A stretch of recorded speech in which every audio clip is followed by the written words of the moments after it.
에스겔 38장 17절부터 23절까지 제가 읽습니다. 나 주 여호와가 말하노라.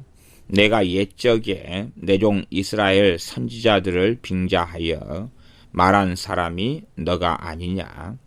그들이 그때에 여러 해 동안 애언하기를 내가 너를 이끌어다가 그들을 치게 하리라 하였느니라 하셨다 하라.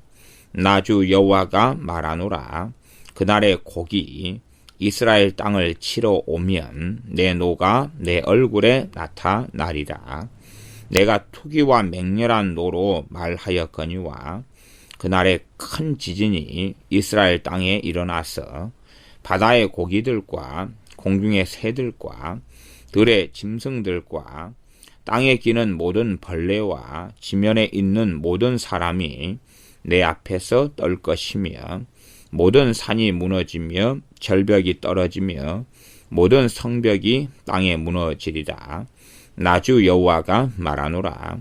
내가 내 모든 산 중에서 그를 칠 칼을 부르리니 각 사람의 칼이 그 형제를 칠 것이며 내가 또 온역과 피로 그를 공문하며 쏟아지는 폭우와 큰 우박덩이와 불과 유황으로 그와 그 모든 때와 그 함께한 많은 백성에게 비를 내리듯 하리라. 이와 같이 내가 여러 나라의 눈에 내 전대함과 내 거룩함을 나타내어 나를 알게 하리니 그들이 나를 여호와인 줄 알리라. 아멘.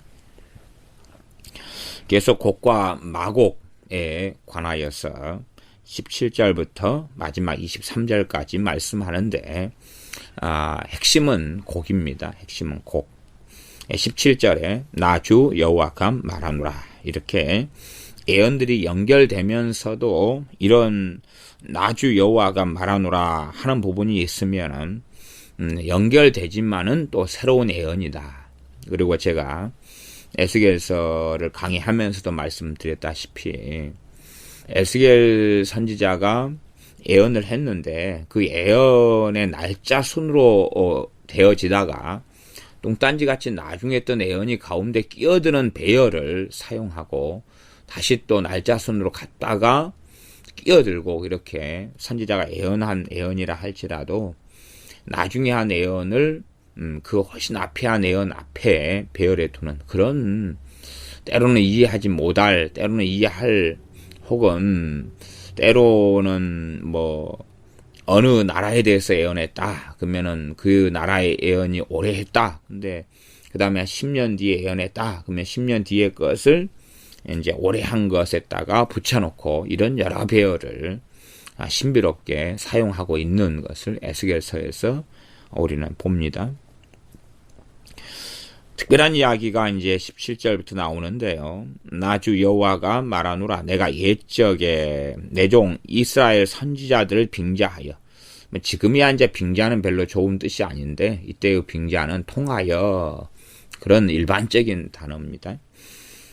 선지자들 빙자 선지자들을 통하여서 말한 사람이 너가 아니냐. 여러 선지자들 이스라엘 여러 선지자들 통해서 이 곡에 대해서 너는 곡입니다. 곡왕이죠. 곡왕에 대해서 말했다. 말했다. 그것도 심지어 그들이 그 때에 여러 해 동안 예언했다는 거예요. 몇 년 동안의 곡에 대해서 예언했다. 그런 말씀이 나옵니다. 하나님께서는 지금 이 곡왕에 대한 비중을 굉장히 많이 두셨다는 걸 알 수가 있습니다. 그래서 곡에 대한 비중을 아주 많이 두어서 곡에 대한 예언을 선지자들이 했다.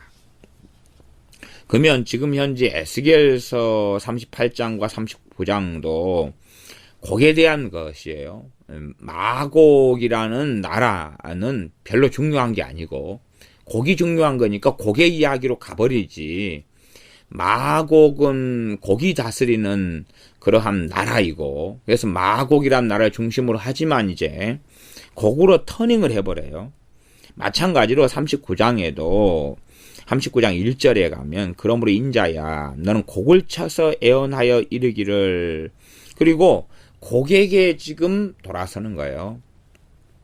곡에게.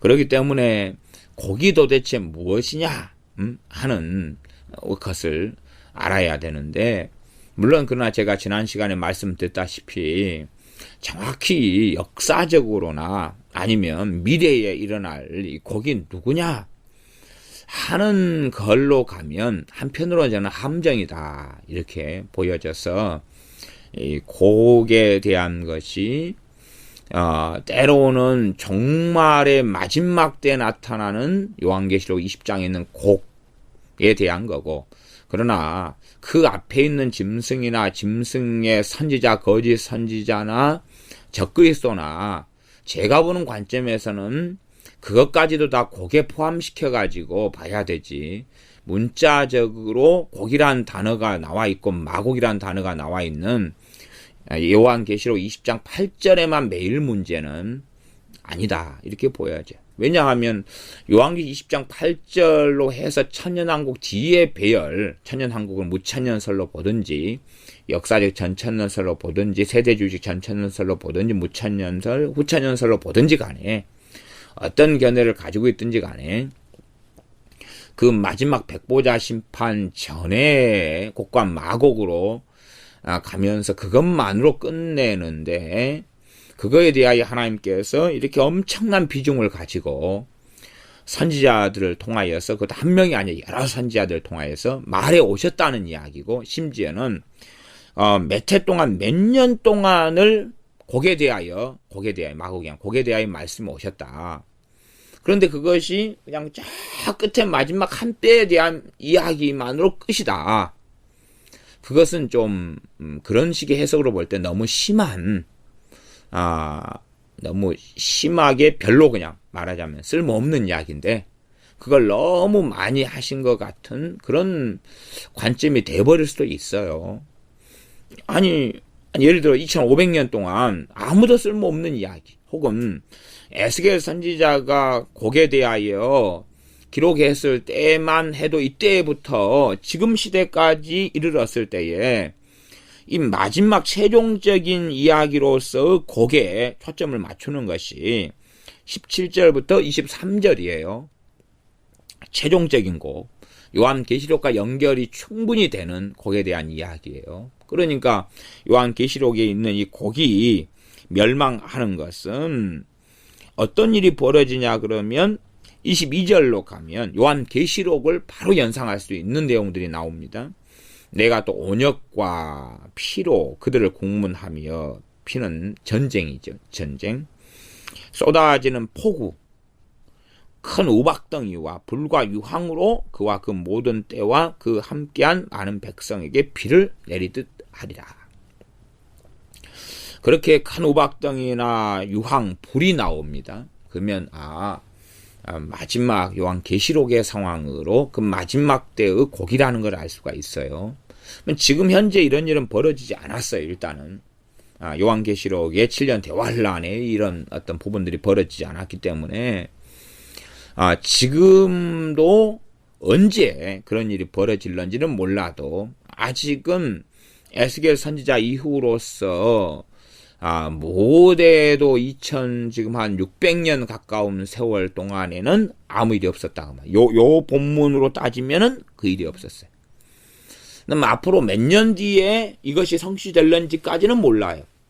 그런데 이거에 대하여 하나님께서 이 비중을 가지고 계속 말씀하시고, 심지어 에스겔 선지자 때부터 지금까지 해도 거의 2600년의 시간 가까운 시간이 흘렀는데, 그 앞에, 그것도 17절 앞에 보면 나 주 여호와가 말하노라 내가 옛적에 그러는 거예요. 그럼 에스겔 선지자의 시대 때의 이스라엘 백성의 관점에서 옛적이면 도대체 몇백 년 전이냐 그 말이에요. 혹은 심지어는 그냥 한 에녹 선지자 때로 흘러간다면 얼마나 오래됐냐 그 말이에요. 노아 홍수 이전으로 갈 수도 있잖아요. 그러면 이제 그때의 세대들은 다 죽었어요. 그렇게 비유로 한다면 지금 컴퓨터 시대이고 컴퓨터가 없이는 세상살이를 거의 못하는 시대고 자동차가 없이는 세상살이 하기 참 어려운 시대입니다. 내가 운전하는 자가 운전자가 아니라도 남이 운전하는 차를 타고는 다녀야 된다 그 말이에요.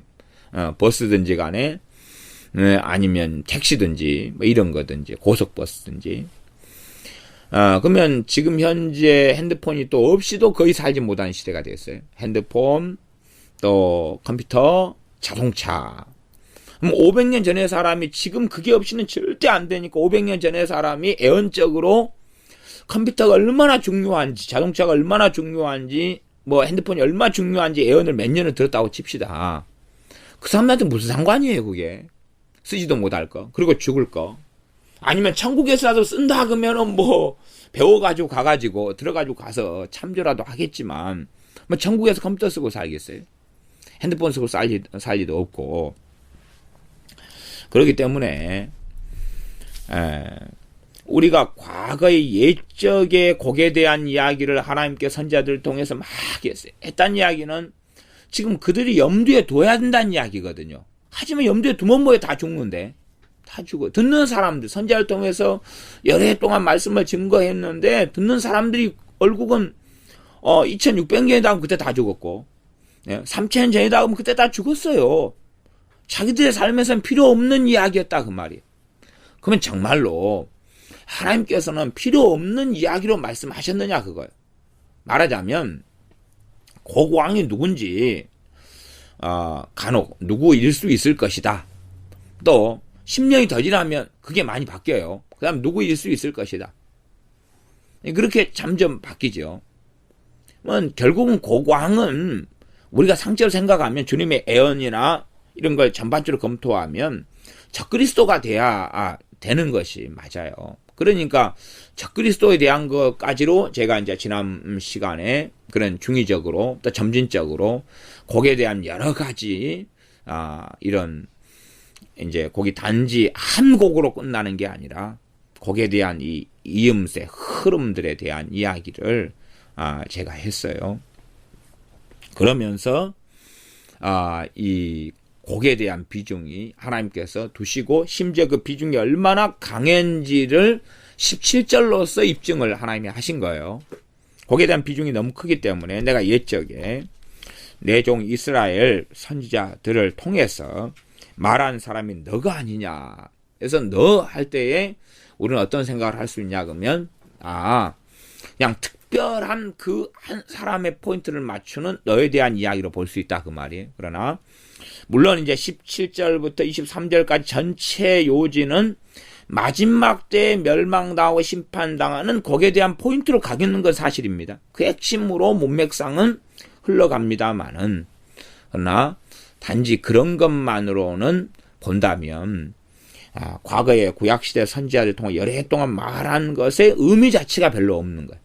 어느 시대나 필요할까? 그러면은 그 마지막 시대 때 그 곡과 직면해야 될 사람들에게만 필요할 수밖에 없다. 그러나 고광에 대한 의미 부여보다는 곡같이 심지어 때마다 시대마다 곡으로서 마귀는 끊임없이 사람들을 통하여 역사에 왔다는 이야기지요.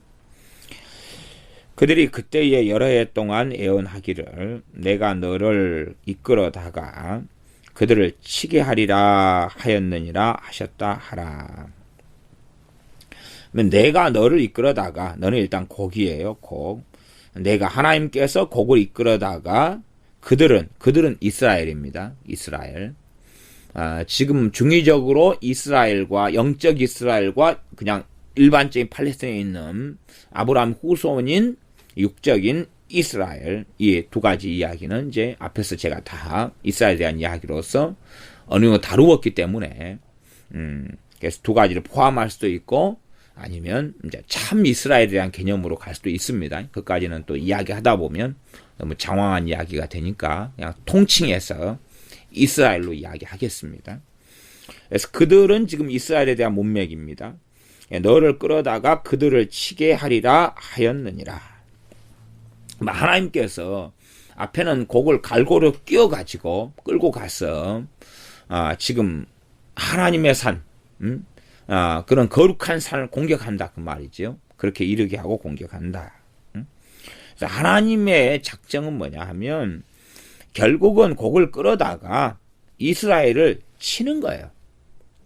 그래서 좀 더 이 38장이나 39장보다도 좀 더 자세한 것이 나와 있는 게 다니엘서라고 볼 수가 있어요. 다니엘은 이에 대한 구체적인 이야기를 좀 더 하거든요. 하면서 어떤 전쟁들, 어떤 공격들을 이스라엘이 받느냐 하는 이야기까지 더 좀 자세하게 이야기를 해줍니다. 좀 더 훨씬 짧은 성경이지만은 결국은 하나님께서 마지막에나 또한 시대적으로 반복적으로 이어져 왔던 것은 이 곡을 이끌어다가 이스라엘을 치고 공격하는 거예요. 그러면은 구약시대의 마지막 때에 이스라엘이 가장 심각한 공격을 받았던 사건이 안티오쿠스를 통하여서 수리아 왕 안티오쿠스를 통하여서 공격을 심하게 받고 심각한 환란을 경험했지요. 유대인들 그들이. 그 다음에 이제 마지막으로 그냥 건너뛴 다음에는 마지막 시대 때의 곡과 마곡에 대한 전쟁 이야기가 있고, 그 다음 일반적으로는 이제 얼마나 어떤 분들이 이 곡을 적그리스도로 연결시킬 것인가 그까지는 저는 잘 모르겠어요. 그러나 곡하고 적그리스도하고 연결시켜야지만이 제가 보기엔 당위성이 맞다고 보여지는데, 이제 그렇게 연결시켜서 해석하고 설명하는 분들이 얼마나 있을지까지는 저도 잘 다 살펴보진 않아서 모르겠으니까요. 그래서 하나님의 계획은 뭐냐? 하나님의 작정은 뭐냐? 하나님께서 곡을 이끌어 가지고 이스라엘을 치게 하는 거다는 거야. 이스라엘을 치게 하는 것, 이 이스라엘이 육적인 이스라엘 또한 하나님의 백성들이 교회, 까지 포함하는 이런 포괄적인 의미로서 일단 대강 제가 설명하고 넘어가겠습니다. 앞에서는 그걸 전반적으로 다루었으니까 여기서 더 복잡한 이야기를 할 필요는 없다고 보여지고, 그래서 이스라엘을 이 곡을 통해 공격하는 것이 하나님의 주권이고 하나님의 작정이에요. 오히려 곡을 통해서 그냥 마귀를 공격하거나 곡을 통해서 불신자들을 공격하거나 그러면 좋은데 하나님의 백성을 공격한다는 것입니다. 18절 나 주 여호와가 말하노라 그날에 곡이 이스라엘 땅을 치러 오면 내 노가 내 얼굴에 나타나리라. 곡이 이스라엘 땅을 치러 온다고 이야기했어요. 그래서 이스라엘 땅에 대한 것을 어떻게 볼 것이냐. 본래가 신약으로 가고 주님의 복음서로 가면 땅의 결국은 어디로 가냐 그러면 사람으로 가요. 땅이 사람으로 가고 그 다음에 땅을 밭으로 가가지고 사람의 마음을 이야기하는 걸로 10분의 비유 같은 데도 가고 이렇게 합니다. 그런 것까지도 염두에 두면서 단지 이스라엘 땅 바로 팔레스틴 가나안을 이야기하는 걸까? 아니면 사람이 성전이고 사람이 하나님의 백성이고 사람이 땅이기 때문에 하나님 나라의 관점에서는 그래서 하나님 나라를 땅을 통치한다 그럴 때 하나님 백성을 주님께서 다스리신다 이런 개념으로 가고, 그래서 이스라엘 땅이 정말 팔레스틴일까 아니면 상징적인 의미에서 이스라엘 땅일까, 이스라엘 땅이 하나님 백성을 이야기하는 걸까 하는 몇 가지를 염두에 두면서 봐야 된다는 이야기입니다. 나아가서는 그 중에 팔레스틴 가나안 땅일 거야 그렇게 하나로서는 단정을 지을 수 없다는 이야기. 최소한은 몇 가지 의미를 이스라엘 땅에 대한 의미로 본다면은 그거에 대해서 함께 포함하는 의미로는 이해를 해야 돼요. 그 정도 돼야지만이 최소한은 어그러지지 않는 내용이 않는 이해가 될 것이라는 것을 제가 앞에서부터 말씀을 드려왔습니다. 그래서 그날에 거기 이스라엘 땅을 치러 오면 내 노가 내 얼굴에 나타나리라. 이런 말씀에서도 우리가 단지 지금 구약에서는 어떻게 볼 때는 단지 팔레스틴 땅에 대한 이야기로만 자꾸 사람들이 해석하는 경향이 있는데, 그래서 그런 사람들 때문에 제가 이제 말이 장황해지는 경향이 있어요. 그런 사람들 설득을 시켜야 되기 때문에. 그러나 이제 뭐 오늘에서는 설득을 굳이 시킬 필요가 없다고 생각하고 그런 이야기를 좀 어느 정도 성경을 깔고 말씀드렸기 때문에 성경 66권은 공평하게 봐보라 그 말입니다. 제 이야기는.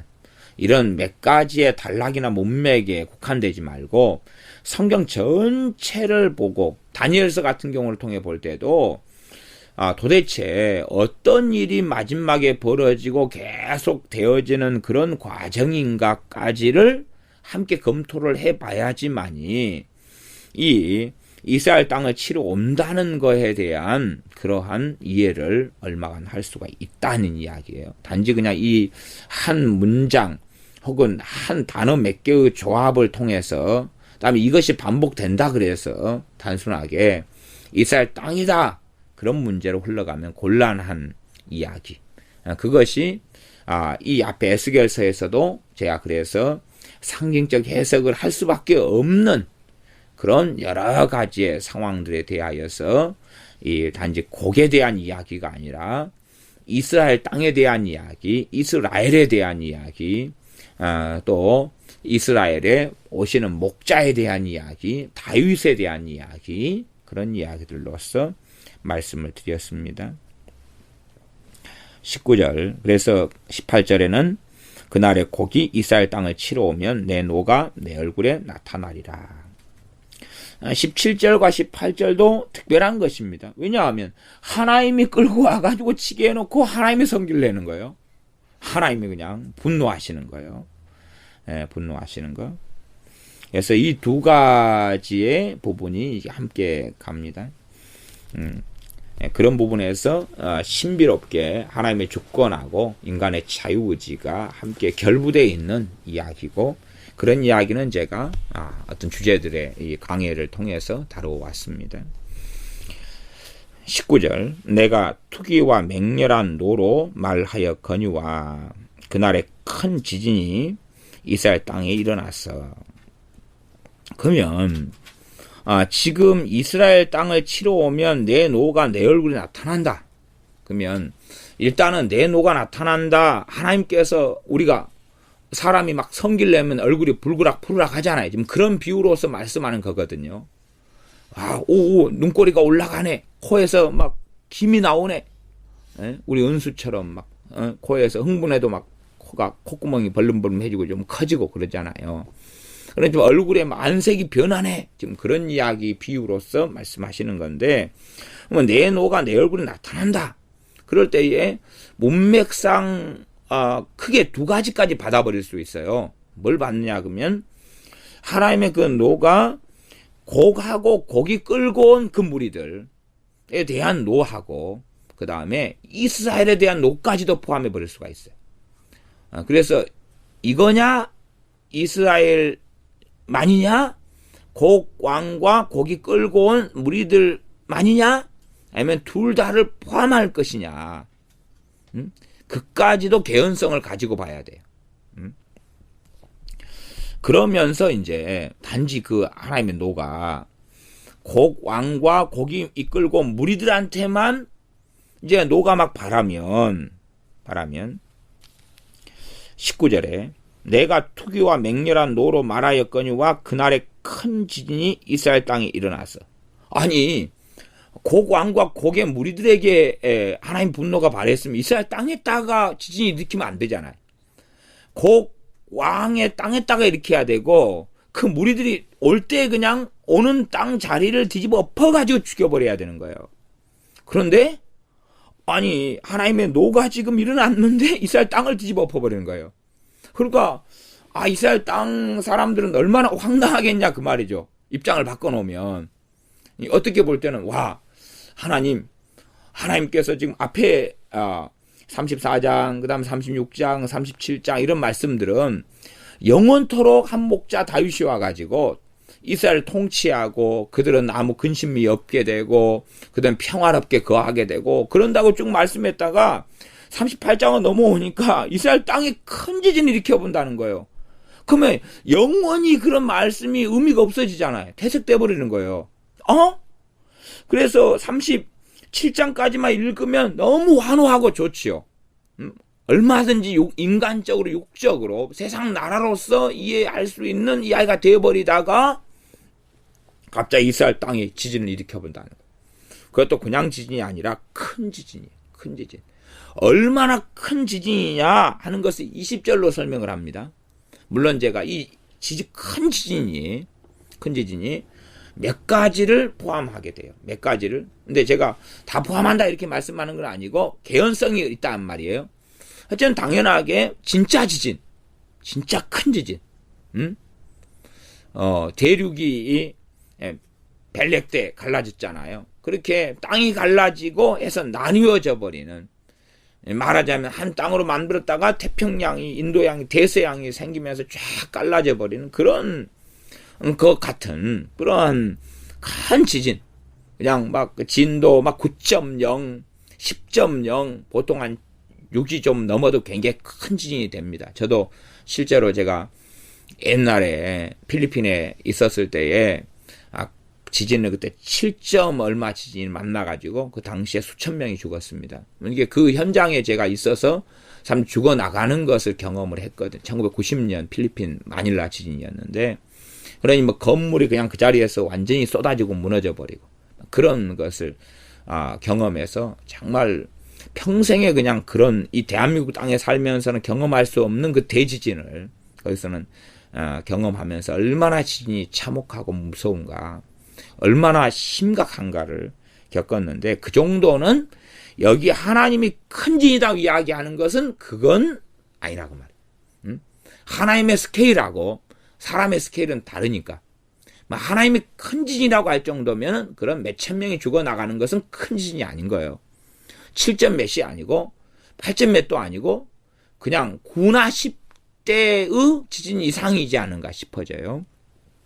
20절에 내용을 보면 바다의 고기들과, 바다의 고기라는 이야기는 바다까지도 완전히 지진으로 뒤집어 엎어지고 영향을 받는다는 이야기고, 공중의 새들과, 새가 하늘에 있으면 되지. 지진이 크게 일어나면 단지 그냥 땅만 흔들리는 것으로 끝나는 게 아닙니다. 끝나는 게 아니에요. 그냥 말하자면 지하수가 터져버리고 밑에가 용암이 막 터져버리고 화산도 지진이 크게 나면 터져버리고 막 그런 게 연관되어져 갈 겁니다. 그러니 공중이라 해서 피할 수 있는 문제가 아니게 되는 것이 참혹한 큰 지진인 거죠. 공중의 새들과 들의 짐승들과 땅에 기는 모든 벌레와 지면에 있는 모든 사람이 내 앞에서 떨 것이다. 그러니까 지면에 있는 어떤 사람은요, 모든 사람이라 했어요. 이스라엘 땅에 일어나 가지고서 지면에 있는 모든 사람이다.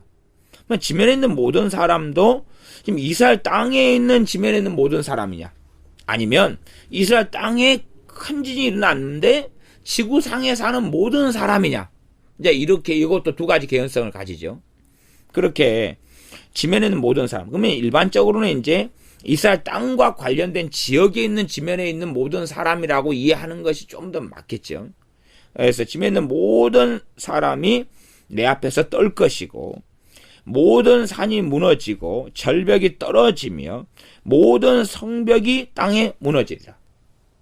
그러면 이걸 단지 그냥 문자적으로 우리가 이해를 한다면, 고광이 그 어마어마한 군대와 떼와 무리들을 끌고 와가지고 이스라엘 땅에 오니까 이스라엘 땅에 대진이 일어나가지고 이스라엘 성벽들이 다 무너져 버린 거예요.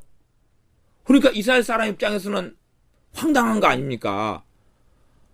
하나님, 아니 그들을 하나님이 이끌어 오더니 왜 여기서 지진을 일으켜요? 갖고 우리 걸 다 무너뜨려 버려요. 모든 산이 무너지니까 일단은 기준은 첫 번째는 어디에 있는 모든 산이겠어요? 이스라엘에 있는 모든 산을 무너뜨리니까 사는 사람들은 사는 사람들 어떻게 하라고요? 어떻게 하라고? 그래서 이제 성경은 끊임없이 상징을 사용합니다. 너희는 산으로 도망하라 그럴 때에 그 산이 정말로 여호와 하나님을 상징하는 부분에서 산을 사용하는 경우가 있고, 하나님의 품. 그 다음 진짜 산을 이야기하는 부분에서 산이 있고, 그래서 여기서도 도대체 이 모든 산 그럴 때에 시온 산, 여호와의 산을 핵심으로 성경은 다 알고 있어요. 우리는 명백하게 드러난 말씀을 통해서 뭘 아냐 그러면 성도의 권세가 무너진다는 걸 알아요. 이게 하나님을 의지하고 기도하지만 기도가 응답되지 않는 때가 오고 그들의 믿음이 역사하지 않을 때가 오고 성도의 권세가 무너질 때가 있다는 것을 요한계시록이나 다니엘서로 가까이로 간다면 그런 말씀들을 통해서 우리가 듣는단 말이에요.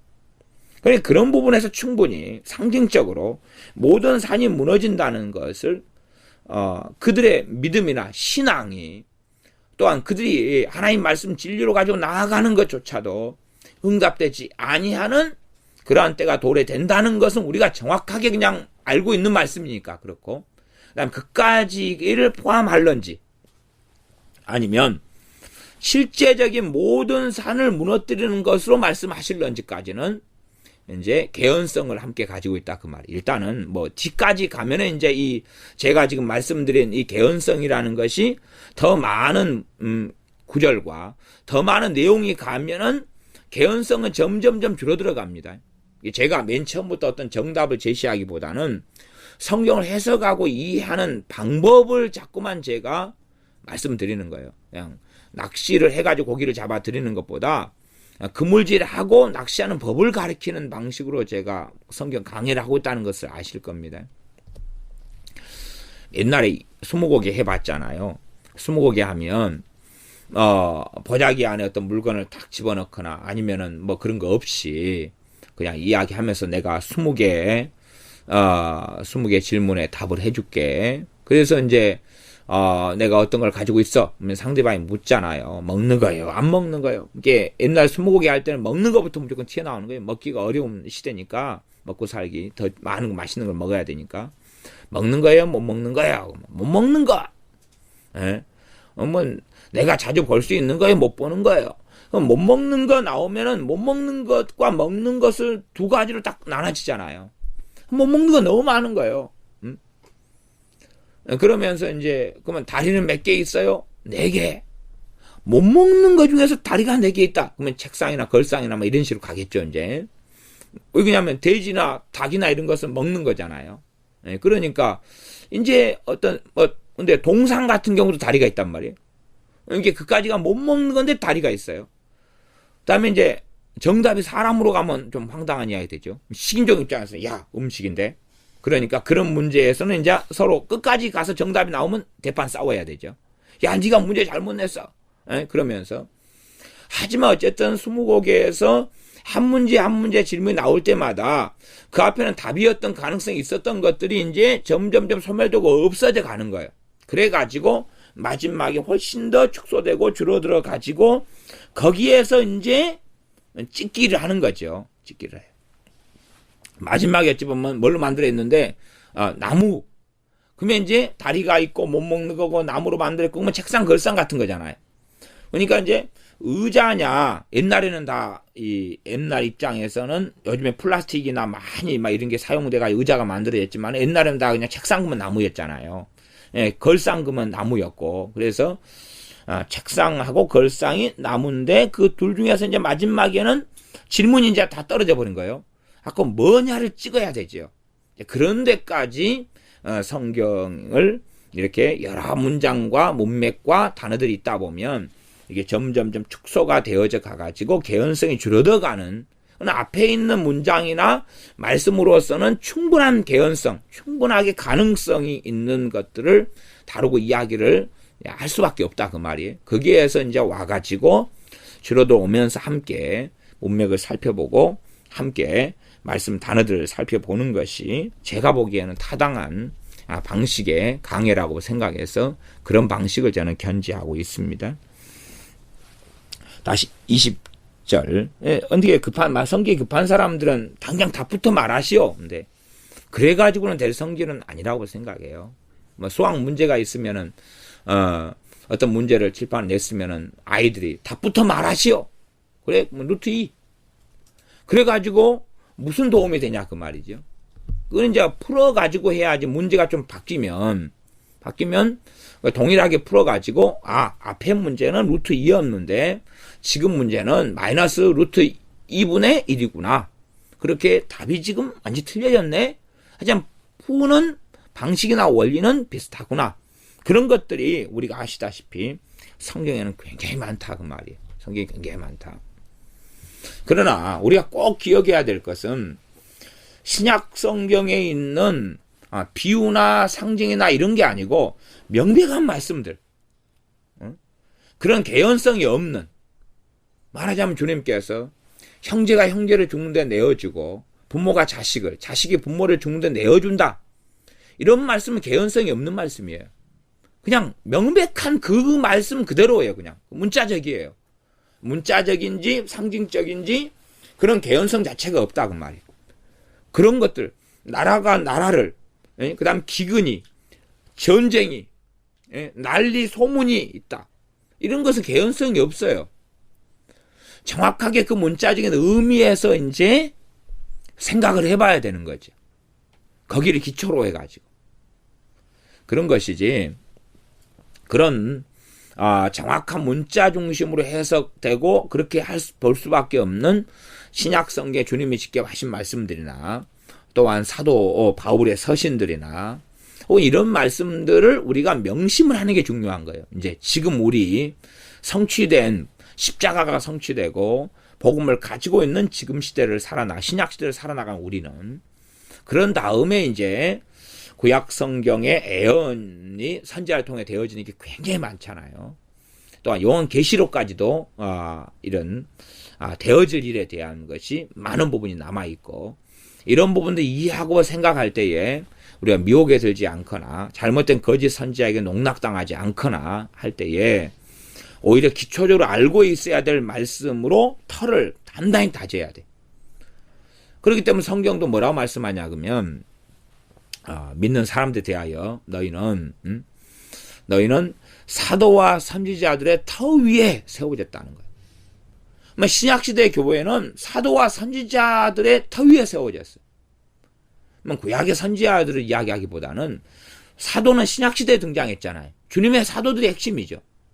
이해하자면 주님의 제자 12명, 나중에 이제 가룟 유다가 주님을 배신하고 떠나고 그 자리에 마띠아가 들어섰고, 신약에 와서는 최소한 사도행전으로 가면 바울과 바나바예요. 사도 바울로서는 끝나는 건 아닙니다. 그죠? 바울과 바나바예요. 최소한 바울과 바나바예요. 그러니 최소한 잡더라도 지금 최소한 그냥 훨씬 저는 많은 사도 목록을 신약 성경을 통해 저는 발견합니다만은, 보통 사람이 이해를 잘 못하실 거니까 이해하는 한도에서는 14명이에요. 아니, 저는 신학교 가서 참 황당한 일이, 그런 일을 겪었어요. 사도는 13명밖에 없다는 거예요. 그러면 사도행전에 보면 두 사도 바울과 바나바를 보내니라 그리고 맨날 나오는데, 그래서 내가 신학교 박사 교수님이 아니 정신병자인가? 아니 사도행전 저 양반은 안 보고 산가? 안 보고 살아? 사도행전 왜 안 보지?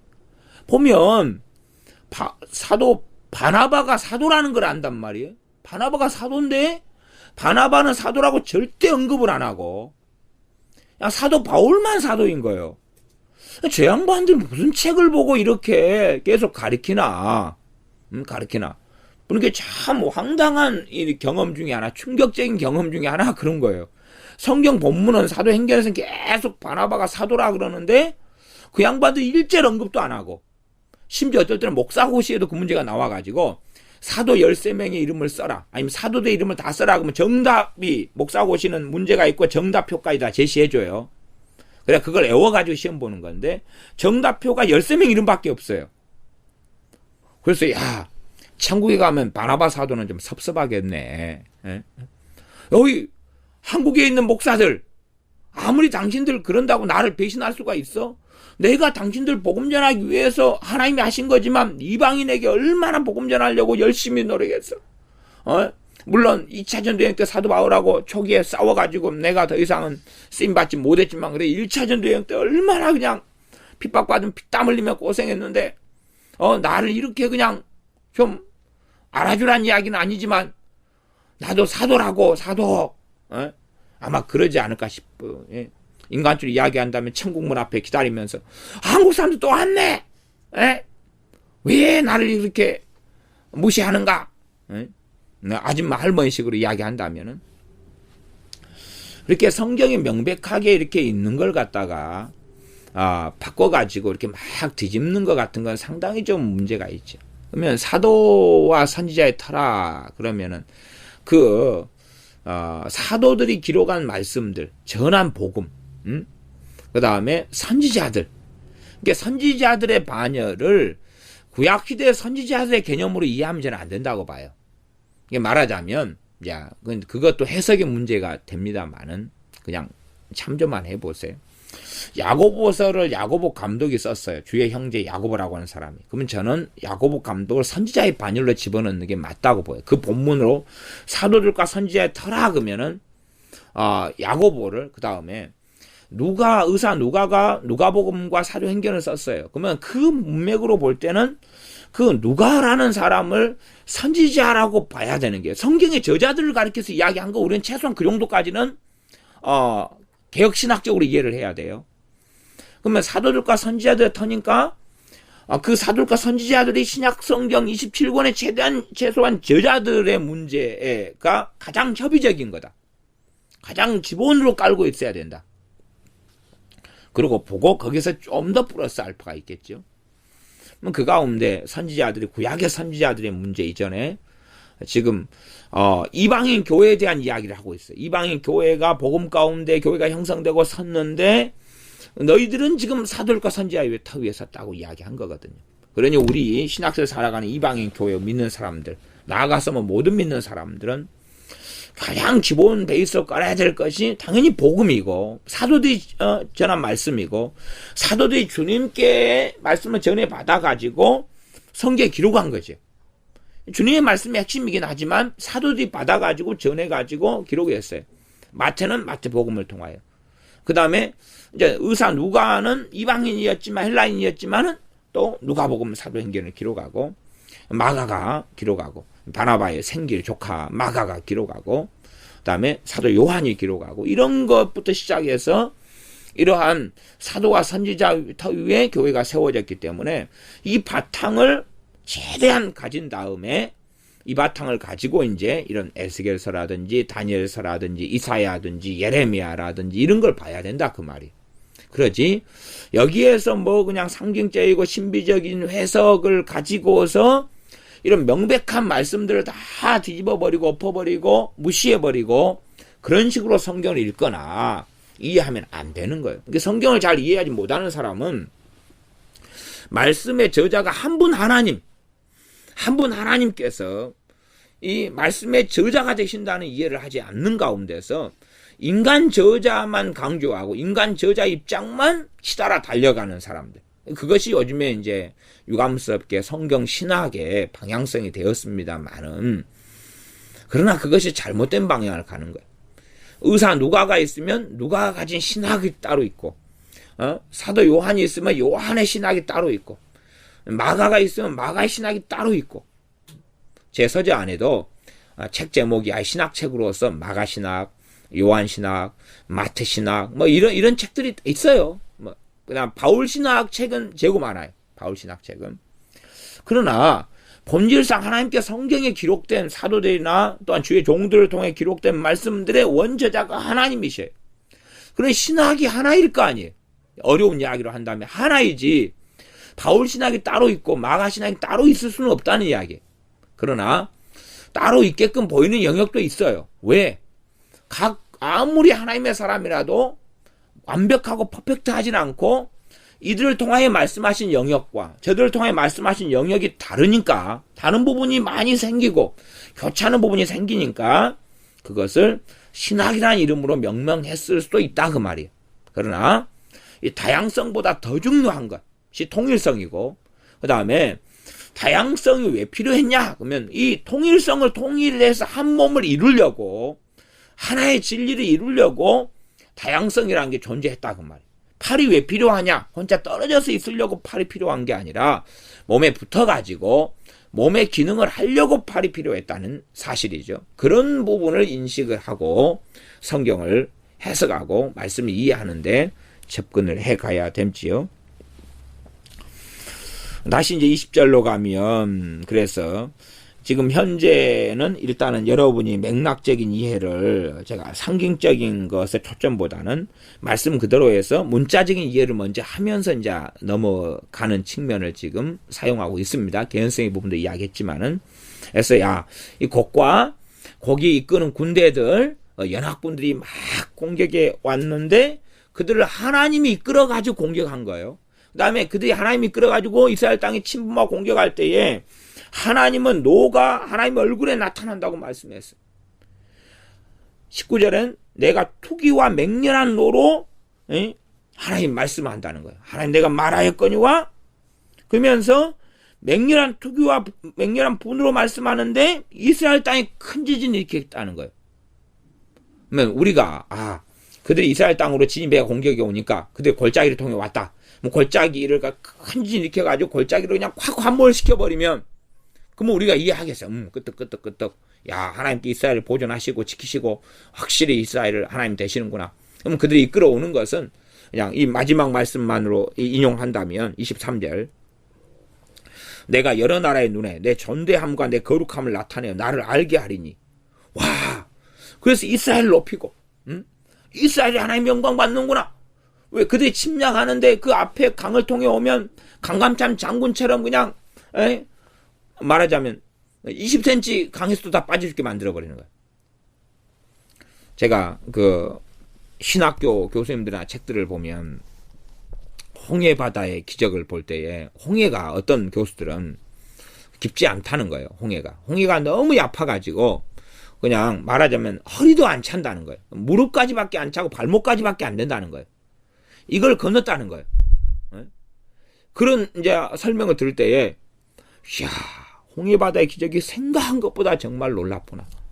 아니 발목밖에 안 차는 물에 바로와 바로의 군대와 병거가 빠져 죽었으니까 접신물에 코 박고 죽었구나. 할렐루야. 그리고 이제 속으로 그렇게 가르치는 교수들이나 이런 사람들 박사들을 조롱했어요. 참 정신 나가고 얼빠진 사람들처럼. 어쨌든 간에 지금 현재는 그냥 건너뛰어서 곡광과 곡의 연합군이 공격에 올 때에 그들이 공격에 오는 이스라엘의 초입의 땅에서 막 지진 일으켜가지고 해일을 보내가지고 혹은 거기에 함정처럼 하나님 파가지고 무너뜨려가지고 홍해바다 수장시키는 것처럼 했다 그런 게 아니라 여기서는 큰 지진을 일으켜가지고 문제는 이스라엘 땅을 완전히 다 폭삭 만들어버렸다 그 말이에요. 완전히 이스라엘 땅에 그냥 원자폭탄이 떨어진 것처럼 만들어버렸어요. 그러니까 얼마나 끔찍한 참사냐 그 말이에요.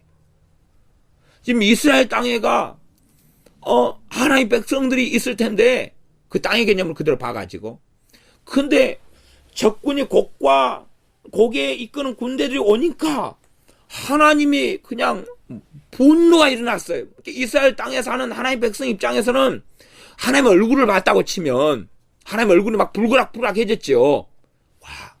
하나님께서 우리 때문에 열받으셨구나. 저들을 때려 패보려고, 저들을 막아버리려고, 저들을 공격하려고, 우리의 원수, 이스라엘을 공격하는 원수를 무너뜨리려고 하나님의 얼굴이 저렇게 열받았구나. 말하자면 나하고 친구하고 싸워가지고 친구한테 내가 전문용어로 연락이 맞고 왔어요. 맞고 온 걸 보고 아버지가 씩씩된 거예요. 매를 들고 이제 친구가 근데 또 지가 나를 때려놓고 또 지 엄마 데리고 왔네. 아니, 아버지가 일어나서 막 어떻게 할 것 같다가 집안에서 폭탄을 터뜨려버리는 거야. 이런 것이 이제 그래서 20장이 이런 내용 자체가 상당히 황당한 내용입니다. 이게 상당히 황당한 내용. 그래서 20절에는 모든 산을 무너뜨려버리고 절벽을 무너뜨려버려. 어디에서? 이스라엘 땅에서. 그러지 그들이 이스라엘 땅에 왔는데 그들이 옛날 살았던 그곳을 북방 땅이다 하면 거기를 전부 다 무너뜨려버리면 그들은 상관없지. 이스라엘 땅을 차지해보면 되니까. 그게 아니라 여기를 전부 다 그냥 원자폭탄 떨어뜨리는 것처럼 다 초전 박살을 내버리는 거예요. 그것이 일단 20절이고 얼마나 큰 거냐 그러면 공중에서 바다에 물고기까지도 난리가 나버린단 말이에요. 21절 나 주 여호와가 말하노라. 내가 내 모든 산 중에서 그를 칠 칼을 부르리니 각 사람의 칼이 그 형제를 칠 것이며. 그러면은 최소한은 지금 에스겔 지금 요게 8장이니까 37장까지에서 여러 나와 있는 한 목자가 오시면, 메시아가 오시면 이스라엘 나라가 영원토록 영원히 평안히 거하고 영원히 열국의 수욕을 당하지 않는다는 것이, 영원히가 이루어지려면은 그 영적인 의미거나 아니면 영원히가 되려면 최소한은 요게 지금 마지막 때에 대한 이야기거든요. 마지막 때에 대한 이야기가 17절부터 23절까지. 그런데 이거 다음에가 이루어진다 그 말이. 이거 다음에가. 그러면 메시아가 오시는 것과 메시아를 통해서 영원한 그 평화의 땅에 거하고 포도원을 짓고 너무나 잘 먹고 기근도 없고 이런 것이 되려면은 이거 지난 다음에 메시아가 와야 되거나, 아니면 메시아가 앞에 오고 일이 벌어지고 그 다음에 그렇게 되어지거나, 아니면 메시아가 온 다음에 그것이 성취가 되는데, 그러나 그것이 문자적인 의미라기보다는 영적인 의미에서 주님께 성전을 통해서 말씀하시고 성서를 통해 말씀하시고 하는 여러 가지 의미에서 영적인 의미로서 말하자면 단지 만나가 아니었고, 만나를 통하여 하나님께 생명의 양식을 말씀하려고, 영원한 떡 대신 주님 자신을 말씀하려고 만나를 가지고 40년간 먹이셨던 것처럼 그런 식의 영적인 상징적인 말씀을 통하여 이야기하시는 걸로 이해해야 된다 그 말이죠.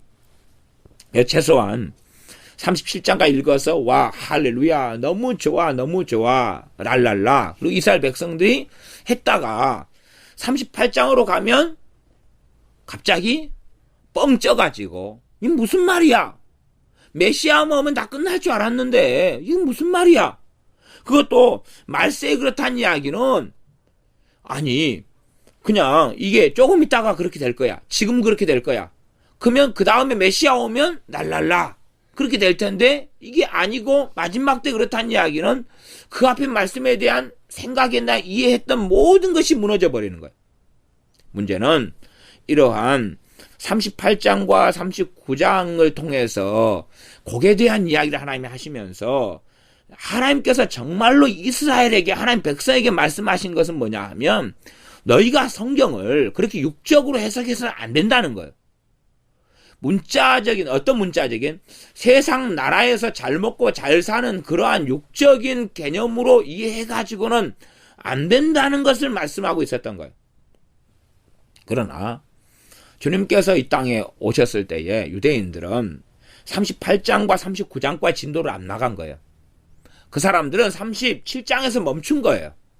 멈추면서 와 애굽 하나님이 심판해버리고 멸망시켜버려, 야 에돔 하나님이 심판하고 멸망시켜버려, 우리도 심판하고 멸망시키는데 하나님 남겨놨다고 회복해 주셔. 근데 심판을 받았던 것은 우리 조상들이니까 우리는 상관없어. 그 다음에 이제 37장까지 봐서 메시아만 오시면 망고땡, 메시아만 오시면 우리는 다 천석군 만석군이 돼버리고, 메시아만 오시면 그냥 우리는 그때 완전히 로또 복권 대박이 터져버려, 왕대박이 터져버려. 네? 그리고 끝. 거기에서 37장까지 멈춘 상태에서 이제 예수님을 기다린 거예요. 멈춘 상태에서 바리새인들은 성경을 해석하는 거예요. 그런 가운데서 해석하고 기다리니까 예수님이 오셨을 때 예수님하고는 안 맞는 거예요. 그러니 그들의 해석이 얼마나 문제가 있는가를 한편으로는 곡에 대한 이야기로서 너희들이 이 땅에서 영원토록 살아갈 땅이 아니고 너희의 인생과 삶이 나그네 인생이고 나그네 삶이지, 너희들이 계속하여 그런 식으로 자꾸만 팔레스틴에서 적과 꿀이 흐르는 땅에서 더 영원토록 잘 먹고 잘 살면서 그렇게 자자손손이 그렇게 살아가는 의미가 아니다. 이건 하나님의 나라에 대해 이야기하는 것이 성경의 구약성의 핵심이야. 너희는 그러나 인간의 나라를 자꾸 이야기하잖아. 너희들이 다스리고 너희들이 통치하고 너희들이 잘 먹고 잘 사는 나라를 이야기하지만, 하나님이 원한 건 하나님이 통치하는 나라, 그리스도가 왕이 돼 통치하는 그 하나님의 나라를 자꾸 이야기한 거야. 그래서 주님께서 오셔서 하나님의 나라의 복음을 전하시고 하나님의 나라의 이야기를 하셨어요. 사도 바울도 두란노 서원에서 하나님의 나라의 일을 강론하시는 거예요. 그러니까 하나님의 나라에 대해서 말씀하고 강론했다는 이야기를 많이 합니다. 최근에 작년인가 올해인가 우리나라의 송기채 장로님이라는 분이 하나님 나라에 대한 책들을 좀 많이 쓰셨던 것을 제가 읽어봤어요. 물론 이제 뭐 어디까지 틀렸다 어디까지 맞았다 그런 이야기까지는 뭐 하고 싶지는 않은데, 제가 이제 찬성하지 못할 만한 하나님 나라에 대한 이야기를 물론 제가 성경 이해하는 관점에서는 하고 있는 부분들 여러 군데를 발견했어요. 어쨌든 간에 이제 그분이 생각하는 관점에서 하나님 나라가 있겠죠. 그 장로님이 생각하는 관점에서. 구약 성경에서 어쨌든 말씀하는 핵심적인 것은 하나님 나라인 거예요. 하나님 나라. 그래서 하나님 나라가 얼마나 중요한지의 관점인데, 이스라엘 백성과 사람들은 하나님 나라가 아니라 우리 이스라엘, 우리 민족, 우리끼리 꼭 아마 북한의 공산당이 이야기하는 거와 똑같은 것 같아요. 북한의 공산당이 우리 민족끼리라는 사이트를 만들어가지고, 야, 남한하고 북한, 우리는 한 형제니까 우리끼리 잘 살아봐야 돼. 미군 다 쫓아내고, 그 다음에 외세세력 다 쫓아내고, 우리끼리 잘 살아야 돼. 그놓고 지들 또 관광객 받아가지고 돈 벌고 있잖아요. 북한도. 이게 하여튼 말장난이죠. 더군다나 중국의 원조를 맨날 요청해. 형님 돈 좀 주세요. 막 그래가지고 살면서 우리 민족끼리 주둥이만 살아가지고, 그 다음에 지그들이 북한의 이 정부를 구성할 때에 소련에, 그러니까 전에 김일성이가 기조 연설을 할 때 소련의 이 장교들이 뒤에 기라성 같이 서가지고 있었단 말이에요. 그런 사진 자료가 다 있잖아요. 근데 자기는 정말로 독립운동에 투사고 소련군 장교가 김일성이 아니었어요. 그런 거 다 엎어버린 다음에 우리 민족끼리 온갖 거짓말을 다 하죠. 그것처럼 이스라엘 백성들도 우리가 잘 살면 돼. 이방인 너희가 하나님 믿으려면 너희는 유대인으로 귀화를 해야지. 할례받고 우리한테 들어와야 돼. 우리 이스라엘 팔레스틴 가나안 평생 그렇게 살다가 메시아가 오시면 우리를 잘 되게 하시려고, 팔레스틴 가나안 이스라엘 유다 우리만 구원하고 우리만 성공시키려고 메시아 오셔. 그 메시아 기다려야 돼. 그래서 하나님의 나라를 땅의 나라로 만들어버린 거예요. 아니, 우리가 신약 성경을 아까 제가 전제로 해가지고 성경을 이해해야 된다 그랬어요. 어떤 정신 나간 선지자가 영원한 본향을 향해 나아가는 선지자들이, 정말로 아버지의 나라에 살기를 원하는 선지자들이, 참된 복음을 더 알기를 원하는 선지자들이, 또한 왕이신 주님을 증거하는 선지자들이, 땅의 나라를 이야기했던 선지자들이 누가 있었을까 그 말이에요. 아무리 생각해도 에녹 선지자가 땅의 나라를 이야기하면서 들림받아 승천했을까요? 도대체? 그러면 믿음으로 올라가지 않겠죠? 에녹 선지자가 히브리 11장에 보면 믿음으로 그가 죽음을 보지 않고 올라갔는데, 땅의 나라를 에녹 선지자가 전하고 300년 하나님과 동행하며 살았는데 왜 올라가요? 믿음으로. 하나님이 너 온나, 너 천국에 죽지 않고 올라와 그랬다기보다는 히브리 11장의 에녹 선지자 이야기는 믿음으로 그가 죽음을 보지 않고 그의 믿음으로 올라가 버린 거예요. 천국으로, 하나님의 나라로, 영원한 하나님의 나라로. 그런데 그 선지자가 다니면서 자기는 올라가 버릴 거면서, 에녹 선지자 300년 동안 다니면서, 야, 땅의 나라에서 너희는 부국 강병을 이루어야 돼. 땅의 나라에서 잘 먹고 잘 살아야 돼. 여기서 아방궁을 짓고 그냥 하녀 100명을 드리고 그러면서 탱자하고 살아야 돼. 그래서 넓적한 접시를 닦는 하녀 따로 드리고, 밥그릇 닦는 하녀 하나 드리고, 복이 나인 똥 닦아주는 이런 하녀 하나 드리고, 그래서 화장실에서 복이 나인 부르면은 화장지를 가지고 하녀가 오고. 전에 조선시대 왕들은 어떻게 화장실 생활을 했을까, 그리고 자료를 뒤져봤더니 화장실 전담 나인이 있었더라고요. 그 나인 이름이 복이 나인이라 그러다. 복이 나인. 그 호칭, 직분 명칭이 복이 나인. 그래서 임금이 이제 똥마려 오면 복이 나인 부르면은 임금이 똥놀 요강이라든지 이걸 딱 병기를 들고 와요. 병기를 들고 오고. 임금도 이제 짬을 화장실 가기는 싫었으니까. 그러면 그 병기에가 이제 비단으로 쫙 깔아져가 이렇게 돼가지고 있으면 이제 복이나인이 쫙 해서 임금 똥 받았고, 상감마마 엉덩이를 대시옵소서 그래가지고 또 이제 천으로 이렇게 비단천 같은 걸로 똥을 닦아줬어요. 그것도 임금이 안 닦고, 엉덩이를 더 까시옵소서 막 그리고, 그래가지고 이제 닦아지고, 바지춤도 치려지고, 그럼 그걸 갖다 가져가면 이제 어이들이 임금 똥을 또 맛을 봐요. 맛을 봐가지고, 복이나인은 맛을 안 봤어요. 복이나인은 그래 추접한 여자는 아니었기 때문에. 어이들이 이제 임금 똥을 맛을 보면서, 임금님 건강에 이런 용변을 보니, 그래서 용변을 보니, 맛이 너무 상큼하고 좋아서, 문제 없습니다. 임금님 건강이 너무 좋아요. 어쨌든 이제 군난 똥을 맛보면서, 요건 건강 이상이 생겼어요. 예, 그런. 어쨌든 간에, 이스라엘 백성들에 대한 이 땅에서의 그런 막 하녀, 복이나인 같은 한이를 데리고 그냥 부귀 영화를 누리는 그런 말씀이 아닌데, 요즘에도 그러잖아요. 요즘에도 많은 믿는 사람들이 부귀 영화에 빠져 있잖아요. 그건 이스라엘이 걸어갔던 길하고 똑같은 길이에요. 선지자들은 그게 아니라고 하나님의 나라에 대하여 말씀해요. 하나님의 통치하는 나라, 하나님의 주권, 하나님의 뜻이 이루어지는 그 나라. 그러니 하나님의 뜻이 하늘에서 이룬 것처럼 땅에서도 이루어지이다, 그렇게 기도하라는 거죠. 하나님의 나라가 하늘에 있지만 그러나 이 땅에 도래하기를 원하고, 이 땅 가운데 사는 하나님의 백성들이 여기에서 하나님의 나라를 이루면서 하나님을 영화롭게 하며 살기를 원하는 것을 선지자들이 선포하고 있는 건데, 나아가선 영원한 하나님의 나라에 대한 이야기와 거기에서 하나님의 통치권이 이루어지고 주님이 왕되어 가지고 이 땅을 우리가 나그네로 잠깐 살아가는 동안에 주님의 통치와 주님께 순종과 주님을 기쁘시게 하는 하나님의 나라 백성으로서 주님을 왕으로 섬기고 살기를 원하는 그 메시지들을, 그 진리들을 선지자들이 전했던 건데, 과거 이스라엘이나 지금의 많은 믿는 사람들은 하나님 때문에 내가 얼마나 잘 먹고 잘 살게 될 것인가, 하나님 때문에 내가 얼마나 더 행복하게 될 것인가, 하나님 때문에 당의 천국은 다른 당상이지만 이 땅에서 내가 영광의 멸류관을 얼마나 쓸 것이냐, 이 땅에서 하나님 때문에 얼마나 큰 명예를 얻을 것이냐, 얼마나 성공할 것이냐, 얼마나 돈을 많이 벌 것이냐, 얼마나 그냥 재미난 세상을 살 것이냐, 얼마나 많은 쾌락을 누릴 것이냐, 얼마나 맛있는 음식을 먹을 것이냐, 얼마나 좋은 여행지에 다닐 것이냐, 여기에만 몰두해져 버린 게 현대 교회라 그 말이에요. 이것이 이제 가장 큰 역사적인 함정이었어요. 그래서 심지어는 돈을 사랑하는 자들이 이것으로서 자기를 찔러 많은 근심으로써 자기를 찔르게 되고, 심지어는 미혹받아 멸망하게 된다고 이야기하는 거예요.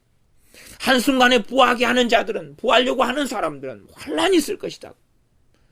성경 그렇게 말씀하는데, 사람들은 기도를 통해서 어떻게 대박이 터지고, 기도를 통해서 어떻게 로또 복권이 터지고, 기도를 통해서 어떻게 그냥 큰 돈덩어리가 굴려오고, 지금 그렇게 많은 미혹하는 사람들이 뭐라고 이야기하냐면 천문학적인 부의 이동, 교회 안에 믿는 사람 안에 어마어마한 부가 들어올 것이다. 돈더미가 들어온 다음에 어마어마한 돈이 들어와가지고 이 돈을 통해서 부흥이 나타날 것이다. 돈 가지고 부흥이 나타나면, 우리가 아시다시피 엘리사 선지자 때에 나만 장군이 와서 문득병에서 치료받았잖아요. 그러면 그때 엘리사 선지자 나만 장군이 왔을 때에 소위 말하면 금은보화를 들고 왔단 말이에요. 금은보화를. 그냥 큰 재산을 챙겨왔다 그 말이에요. 그러면 돈을 통해서 부흥이 올 것 같으면 이 선지자가 나만 장군이 주는 걸 전부 다 받았을 거예요. 다 받아가지고 내 나라, 이 돈이면 500명이 구원받을 것 같아. 그 다음에 한 10억 가져오니까 이 돈이면 100명이 구원받을 돈이야. 그럴 거 아니에요. 그런 식으로 이제 요즘엔 전도 세미나를 제가 다녀보면 전도 세미나에 어떤 분들이 나와서 그렇게 간증을 해요. 내가 한 명을 전도하는데 300만 원 들었다고. 한 명 전도하는데 50만 원 들었다고. 그러니까 한 영혼하고 50만 원하고 바꿀 수 있지 않냐고. 50만 투자해가지고 한 영혼을 전도하고 구원하라고. 그러니까 이제 어떻게 전도하냐? 방법들을 막 설명해요. 그러니까 어떤 사람은 그 집에 3만원짜리 선물을, 100번을 사줬더니 300만원인 거죠. 데리고 가서 밥을 사주고, 부페를 사주고, 선물을 사주고, 애들 학용품을 사주고, 계속 막 줬더니 결국은 300만원 먹은 다음에는 교회를 나오더라, 그 말. 그래가지고, 그를 구원했다는 거예요. 아니, 교회만 나오면 구원한 거예요? 영접 기도만 한 번 하면 구원한 거예요? 그렇게 쉽고 간단한 거예요? 그러니까 말을 들어보면, 야, 300만원 투자하면 한 영혼 구원한다니까, 한 영혼 구원해서 천국에 가 상급받으면 되고, 또 나중에 그 300만원 이상으로 이 땅에서는 하여튼 곱하기 10이나 곱하기 100을 해 갚아주니까, 투자하자. 50만원 가지고, 구원, 한 명이 구원했다. 겉으로 볼 때는 충분히 그렇게 보일 만한 이야기들을 전도하는 사람들, 전도 간증한 사람들이 한다고 말이죠. 전도 컨퍼런스 가니까. 그러나 정말로 돈 가지고 영혼이 구원받느냐는 거예요. 물론 세계적인 전도 집회를 하려면 천막도 만들어야 되고 사야 되고 식고미 음식도 있어야 되고 그러니까 돈이 천문학도 드는 건 사실입니다. 저런 1억 명 모이거나 1000만 명 모이는 집회를 하려면은 그 정도 돈 어마어마하게 들어야 되죠. 근데 그런 식의 정상적이고 상식적인 이야기가 아니라 교회에 어마어마한 부가 이동해 들어오는데 그것 때문에 붕이 나타난다. 성경 66권하고 아무 상관이 없는 이야기. 그런 것을 여기서 조금 저기서 조금 하는 것 좀 이사야나 어디서 끄집어 들이다가 성경 66권의 명백한 말씀하고는 아무 해당이 없는 말도 안 되는 그런 주장을 펼치면서 사람을 미혹하고 현혹시키니까 사람들은 항상 돈을 좋아해 왔어요. 누구든지. 가룟 유다도 돈 좋아해가지고 연복계에서 돈 훔치고 살았잖아요. 다 돈 좋아했어요. 역사적으로 인간 본성이, 타락한 인간 본성이. 그러니까 거기에 딱 맞게 하나님이 돈 준다. 돈 줘. 하나님이 천문학적인 돈을 그냥 준다. 심지어 누가 어마어마한 불신자가 1000억을 모아놨으면 그 1000억이 결국은 네 주머니에 들어올 거야. 믿는 너 주머니에 들어와. 불신자가 1조를 갖다가 돈을 모아놨으면 결국은 그 1조를 모은 것은 하나님 너 주려고 모은 거야. 너한테 다 들어올 거야. 그런 식으로 이제 말을 바꿔놔가지고 하나님의 나라에 대한 말씀을 세상의 나라, 땅의 나라로 바꿔놓은 거예요. 그건 이스라엘도 계속 해왔던 거예요. 이스라엘도. 메시아만 오면 이 땅의 나라가 너무너무 잘 될 거야. 그럼 메시아에 대한 예언과 이스라엘 땅에 대한 예언을 우리가 명백하게 보면 그건 땅에 대한 예언이 아니었어요. 왜냐하면 주님께서 이 땅에 오셔가지고 행하셨고 죽으셨고 부활 승천하시며 성령이 보내셔서 천하 만민에게 복음을 전하는 상황을 우리는 알거든요. 그러니 메시아가 오셔서 만든 나라는 이스라엘에 있는 팔레스틴의 땅의 나라가 아니었던 거예요. 근데 왜 이걸 땅의 나라로 자꾸 해석하냐 그 말이에요. 해석하냐 그 말. 그러함에 구약 성경 선지자들을 통해 하나님 말씀하신 핵심은 하나님의 나라예요. 그 다음에 신약에 와서도 핵심은 하나님의 나라예요. 물론 그냥 제가 하나님의 나라라는 한 단어로 그냥 응축시켜 가지고 이렇게 말한다는 그 난해함과 어려움은 좀 이해해 주셔야 돼요. 땅의 나라의 개념과 반대로 제가 사용하면서 하나님의 나라라는 이야기를 해요. 또 하나님의 나라에 대한 걸 알려면 성경 66권의 전체인 방대한 것이 결국은 하나님의 나라에 초점을 맞춰버리기 때문에 간략하게는 결코 이야기할 수 없는 주제지만 땅에 있는 나라에 포인트를 맞추면서 성경을 땅에 있는 나라로 전부 다 봐버리니까 그렇게 해석하고 보니까 아무리 부활을 믿는 바리새인들이라 그래도 내세를 믿고 부활을 믿는 바리새인들이라 그래도 결국 이중적인 거예요. 한쪽에는 전부 다 땅의 나라로 몰두해 있는 거예요. 사두개인들 같은 경우는 그들은 이 땅의 삶으로 끝이다. 그러니 땅의 나라에 완전히 빠져버리면 성경을 해석한 사람들이고 바리새인들도 그들이 내세를 믿고 부활을 믿지만은 성경에 주님이 명시했어요. 성경에 기록하기를 바리새인들은 돈을 사랑하는지라. 그들은 땅의 나라를 어마어마하게 사모하고 살았어요. 주님께서 하나님과 재물을 겸하여 섬길 수 없다 그러면서 막 재물 이야기하니까 잘못된 재물의 재물관, 잘못된 재물 사용, 또한 재물의 주인이 사람이 되는 것. 돈보다 주님보다 하나님보다 돈을 더 사랑하는 것 이야기하니까 바리새인도 열받아 버린 거죠. 성질 나는 거죠. 짜증나고 분노나고 죽이고 싶고 돈이 너무 좋은데 돈을 미워해라 그러니까 사실은 돈을 너무 좋은데 돈을 버려라 그런 말씀처럼 들리니까 성질 나는 거죠.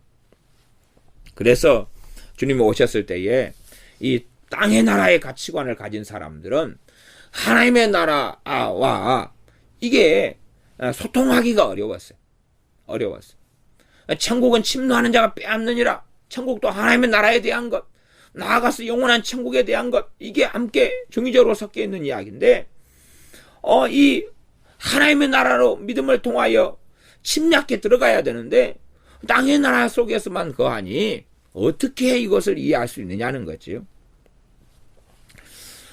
다시 이제 21절로 가면 나 주 여호와가 말하노라 내가 내 모든 산에서 그를 칠칼을 부르리니. 내 모든 산, 이게 하나님의 모든 산이죠. 거기에서 이 칼을 부른다. 누구를 칠칼입니까? 여기에서 곡왕과 곡왕이 데려왔던 군대와 군사와 연합군들을 칠칼을 부른다는 거예요. 어떤 방식이냐 그러면 하반절에는 각 사람의 칼이 그 형제를 친다. 이 형제도 그 민족들을 이야기하는 단어로서 형제입니다. 그러니까 자기들끼리 칼로 죽이게 된다는 이야기. 일단 여기서 1차는 자기들끼리 칼로 죽인다. 내분 내란이 일어나거나 막 뭐 혼동이 있거나 그래가지고 하나가 막 미치면은 옆에를 막 쳐서 막 죽이잖아요. 그런 식으로 하게 될 것이다는 것이 각 사람의 칼이 그 형제를 친다는 이야기고, 22절 내가 또 이게 자기 안에 자중질환이 벌어져가지고 내란 내분이 벌어져가지고 약 치는 거예요. 말하자면 이들이 이 앞에 11절 12절 13절로 돌아가면 너가 탈취하러 왔느냐 12절 물건을 겁탈하면 노략하리라 이렇게 막 하는 것과 연결시켜서 본다면 왜 싸우겠어요? 내가 다이아몬드를 내가 노략을 했는데 어느 집에 가서 근데 그 다음 군사가 들어왔는데 이제 비유적으로 설명하자면 다이아몬드를 저 사람이 먼저 집었어요. 근데 나는 못 지게 되니까 아무 본사가 없으니까 그거 찔러 죽여버리는 거야. 그 다음에 다이아몬드를 내가 쓱 가져가고 가지가 나가려는데 더 힘센 군사가 들어와가지고 뒤에서도 찌르고 가져가고 뭐 이런 식으로도 얼마든지 가능하지 않겠냐 그 말이에요. 그래서 별의별 사건과 일을 통해서 각 사람의 칼이 그 형제를 치게 된다는 거예요. 22절 내가 또 온역은 전염병이죠. 온역과 피로 그를 공문하여 심판하여 쏟아지는 폭우와 그러니까 그를 심판하는데 그가 곡이지요. 곡인데 곡만이 될 수가 없는 거예요. 왜? 곡은 대장이거든요. 그래서 왕을 잘 세우라 그 말이죠.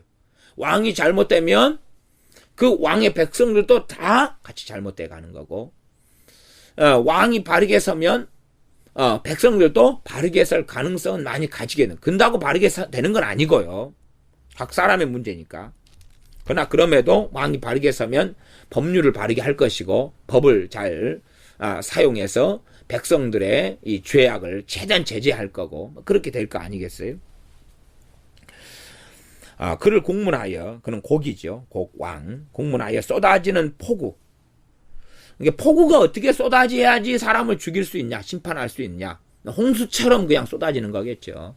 그래가지고 막 물에 빠져서 죽고 먹을 물이 없어 마실 물이 없어 죽고 그러겠죠. 큰 우박덩이와 불과 유황으로 그를 공문해서 그와 그 모든 때 무리들과 그 함께한 많은 백성에게 비를 내리듯 하리라. 어떤 비를 내립니까? 우박덩이로 비를 내리고 그 다음에 불로 비를 내리고 유황으로 비를 내린다. 불과 유황이면 최소한은 지진과 화산이 폭발하는 거죠. 화산이 폭발해서 막 쏟아지는 건데 얼마나 화산이 폭발해야지 이게 비가 오는 것처럼 오느냐. 이거 우리가 간혹가다 화산 폭발하는 걸 보는데 화산 폭발하는 그 지역 근처에는 본래 마을들이 안 살아요. 안 사니까 어지간히 폭발해도 관광객이 와서 구경하고 놀고 그러지 큰 해 자체가 없어요. 그러면 그들에게 그냥 많이 쏟아지는 것처럼 하는데 지금 이 곡에 군대가 어디에 들어와 있는 상황입니까? 이스라엘 땅에 들어와 있는 상황이잖아. 일단은 문자적으로 우리가 본다 그러면 이스라엘 땅에 그들이 들어와 있는데 거기에가 성벽은 다 무너지고 산들이 무너져 버리고 큰 지진이 나가지고 그러면서 거기에 불과 유황이 쏟아져 버리면 거기에 있는 이스라엘 사람들은 살겠냐 그 말이에요. 같이 멸망당하지요. 그걸 뻔히 이게 문자적으로 보더라도 뻔한 상황인 거예요. 뻔한 상황. 단지 그러니까 하나님의 심판이 곡이라든지 곡왕이라든지 곡왕이 백성들에게 절대 국한되지 않는 거예요. 마찬가지입니다. 대환란이 벌어질 때에 이게 최소한은 지금 대환란에 대한 이야기니까 대환란 때 벌어진 일이 이제 불과 유황으로 비스처럼 쏟아지면 저는 여기에서 이 불과 유황으로 비처럼 내린다는 것은 요한계시록의 말씀처럼 저는 문자적으로 봐요. 이 부분 문자적으로 봐요. 문자적으로 봐야 되지. 뭐 다른 부분으로는 볼 수 없는 거라고 봐요. 여기 있는 큰 우박덩이로 요한계시록에 나와 있잖아요. 그것도 갖고 뭐 크기까지 이제 스타디온 이런 게 나왔잖아요. 그런 것처럼 그대로 저는 문자적인 걸로 봐요. 그런 것처럼 불과 유황으로 이들에게 심판해요. 그러나 이제 이 곡왕이 나중에는 이름 자체를 곡으로 그냥 오지는 않을 거 아니에요. 곡으로 올 가능성도 있어요. 아니면 곡으로 안 올 수도 있어요. 혹은 저는 이제 그 앞에로 나아가면 이게 점진적인 곡왕에 대한 성취고 마지막의 성취가 이때에 대한 거예요. 가령 이제 제가 뭐 매추엘리 주석이나 다른 주석들을 보면 전반적으로도 이런 것들 자세하게는 설명을 이 에스겔 38장은 안 하지만 그래도 하나는 그 제가 앞에 말씀했던 것처럼 구약의 마지막 안티오쿠스 에피파네스에 대한 이야기와 그 다음에 신약의 마지막 요한계시록에 있는 그러한 대환란에 대한 이야기 그 두 가지로 이어진다 이런 식으로 대강 해가지고 쓰리물리하게 마무리를 지었어요. 이게 그 정도까지는 잘 본 것 같아요. 근데 그것보다 훨씬 더 포괄적인 개념과 이야기를 가지나 최종적으로는 대환란의 마지막에 벌어지는 사건으로 이제 종결되어진다. 그러함에 인류 역사의 마지막 장이 됐는데도 이 땅에서 유대인들이 이스라엘 사람들이 누려야 될 그러한 부국 강병이라든지 그게 없는 거예요. 이래가지고 인류 역사의 마지막으로 치달아 달려가죠. 23절 이와 같이 내가 여러 나라의 눈에 내 존대함과 내 거룩함을 나타내어 나를 알게 하리니 그들이 나를 여호와인 줄 알리라. 요한계시록에 이런 하나님의 심판이 무진장하게 떨어져도 그들이 여호와 하나님께 섬기는 여호와 하나님인 줄 압니까? 아니면 하나님을 저주하고 비난하고 욕하고 막 그러는 여호와인 줄 압니까? 이 땅에서는 하나님께 돌아오는 게 아니라 믿는 사람들까지도 계속 배교로 육륜표를 받고 배교하고 배신하고 그런 걸로 가는 양상이에요. 그러나 최소한 사람들이 인식을 하고 있어요. 대환란 때 요한계시록에 벌어지면 정말로 창조주로 인한 이건 정말 그냥 자연적인 현상 이상의 것이구나 하는 걸 인식은 하는데 하나님께 돌아오지는 않는 거예요. 점점점 강팍해져 가니까 악해져 가니까 온역이나 전염병이 막 피부병이 온몸에 바라면 거기에서 회개하고 감사하고 어떻게 그러겠어요. 욥 같은 경우도 자식이 다 죽어 나갈 때는 찬양하고 감사하고 재산이 다 없애도 그러고 마누라가 나가 죽어라 하나님을 저주하고 그래도 하나님을 찬양하고 하나님께 믿음을 고백하고 그래요. 피부병이 온갖 들었을 때 되니까 이제 양상이 좀 달라지고 그 다음에 새 친구들이 와가지고 막 그를 비난하고 정죄하니까 양상이 아주 달라져 버려요. 욥도 그런 판국에 일반 사람들이 아무리 믿음이 있다 그래도 피부병이 일어나고 환란이 벌어지는데 주님께서 하신 말씀이 이 날들을 감하지 아니하시면 아무도 구원받지 못한다 그래. 그 세대의 사람들 가운데는. 그러니 이러한 대환란의 시대 때는 요 이스라엘 땅에서 벌어진다는 걸 통해 우리가 이해할 수 있는 것은 단지 그냥 이스라엘을 공격하러 오는 사람들이 그 조그만 팔레스틴에 들어와 가지고 팔레스틴만 폭삭 그런 이야기가 아니라는 걸 요한계시록을 통해 알아요. 우리는 전 지구상에 벌어지는 일이라는 걸 알아요. 그죠? 그러면 이 이스라엘 땅이라고 말하는 것도 지금 최소한 전 지구상의 개념을 포괄하고 있어야 돼. 여기서 다시 말씀드릴게요. 요한계시록을 보면 우박이 떨어지는 게 팔레스틴, 여기로 말하면 팔레스틴에만 떨어지는 거예요, 지금. 그쵸? 문자적인 것으로만 국한시키면. 이스라엘 땅에 들어와서 여기에서 우박이 떨어지는 거잖아요. 불과 유황도 지금 어디만 떨어지는 거예요? 팔레스틴에만 지금 떨어지는 거예요. 이스라엘 땅에 들어왔다 그러니까. 제가 그래서 일단은 사람들이 가장 좋아하는 게 문자적인 이해고, 문자적인 해석이나 문자적인 문맥상의 문자적인 부분이 맞을 때가 성경에는 많이 있어요. 상징적인 걸 사용하지 않는 그러한 신약 성경에 있어서는 당연한 이야기고, 그리고 제가 지금 22절에 불과 요한 같은 거 요한계시록 연결하면 이거 문자적인 거다 그랬어요. 문자적인 거. 그러니까지는 저도 문자적인 성경 해석을 저는 굉장히 옹호해요. 그러나 근원적인 성경 해석은 문맥적인 성경 해석이에요. 그 다음에 성경을 성경으로 해석하는 건데, 뚜렷하고 명백한 걸 가지고 이 불명확한 것을 접근해 가야 돼. 접근해 갈 때도 굉장히 조심해야 되고, 그런 부분에서 일단은 문자적으로 본다 그러면 이스라엘 땅으로 공격에 들어오는 거예요. 그래가지고 그것이 이제 18절에 있었죠. 그날에 곡이 이스라엘 땅을 치러 왔다.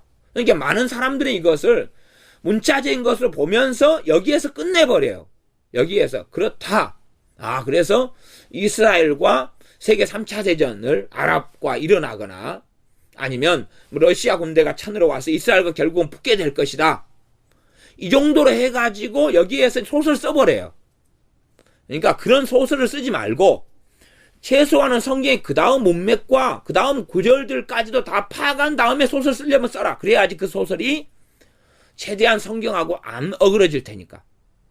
그런 식으로 소설 쓰려면 결국은 전쟁이 이스라엘 땅에서 벌어지는 거고, 이스라엘이 침략해 가는 건 아니니까 땅에서 벌어지는 거고, 문자적으로 한다면 큰 지진이 이스라엘에 벌어지고, 문자적으로 한다면 이스라엘 땅에가 그냥 어마어마한 우박이 쏟아지고, 그게 누구만 같이 죽어나가는 거예요?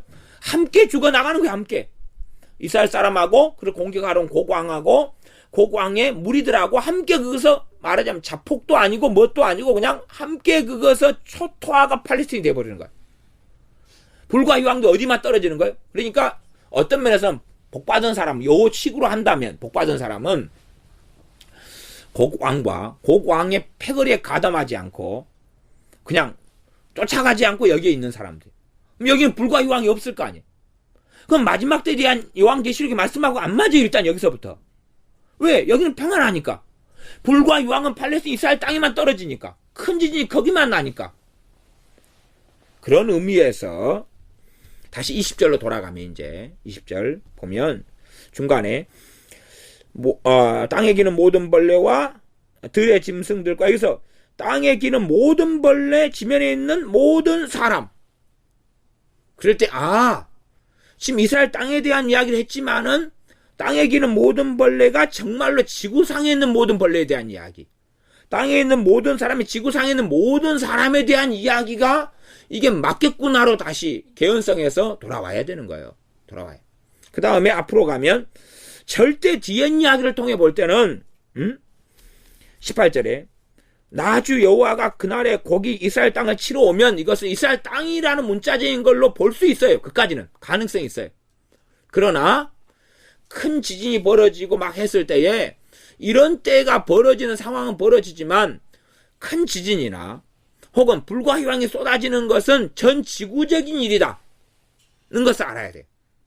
이걸 문자적으로 이스라엘 땅에 곡왕과 그의 연합군이 쳐들어오더라도 지금 팔레스틴에 문자를 봐서 그러더라도 큰 지진이 벌어지고 그리고 완전히 그냥 폭삭 이스라엘 땅이나 산들이 다 무너져 버리는 것, 이것을 전 지구적인 일로 봐야 되고, 나아가서 이스라엘 땅에가 불과 유황이 쏟아져 큰 우박덩이가 쏟아지는 것을 이스라엘 땅에 대한 이야기가 아니라 전 지구적인 일로 봐야 된다 그 말이에요.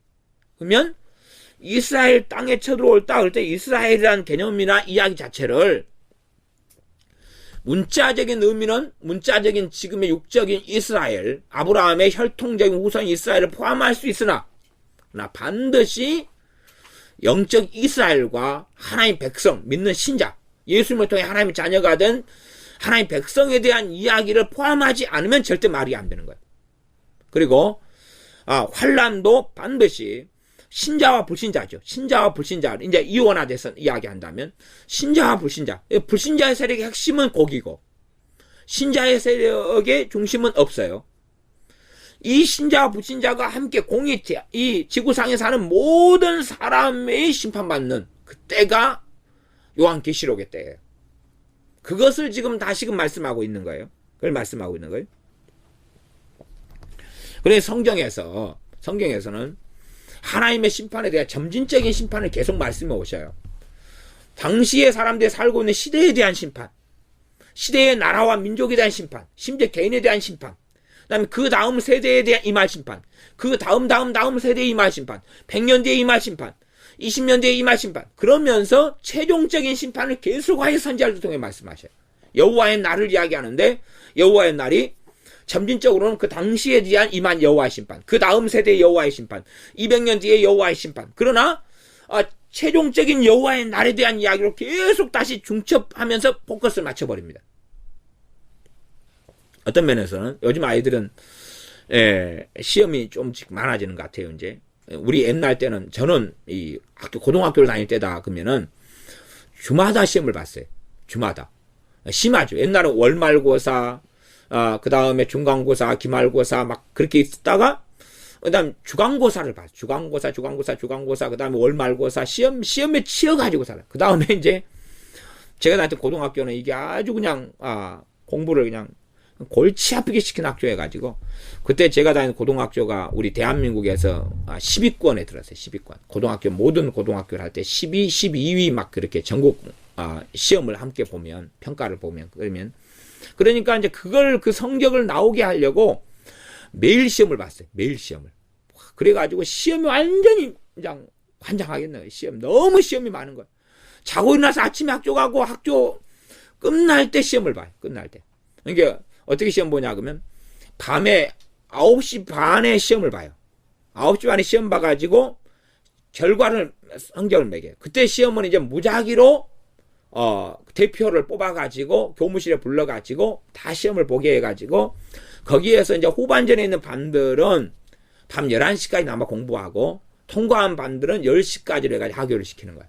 그게 매일 시험인 거예요. 그 번호 안 걸리려고 몇 분단 몇 번 다 번호를 매겨놔가지고 몇 분단 몇 번 하고 막 그렇게 불러가지고 대표자들을 다 교무실에 불러가지고 시험을 그냥 봐요. 그래가지고 이제 그 대표자들이 이제 점수가 떨어져 버리면 반 전체가 이제 밤 11시까지, 어떨 땐 12시간 남아서 이제 공부를 해야 돼. 매일 시험, 그다음 주간 시험은 또 함께 다 보는 거고, 월말고사, 중간고사. 그래가지고 마지막 최종 결과가 나오는 거죠. 그런 것처럼, 이 심판 해가지고 마지막 대심판, 그걸 대환란이라 그래요.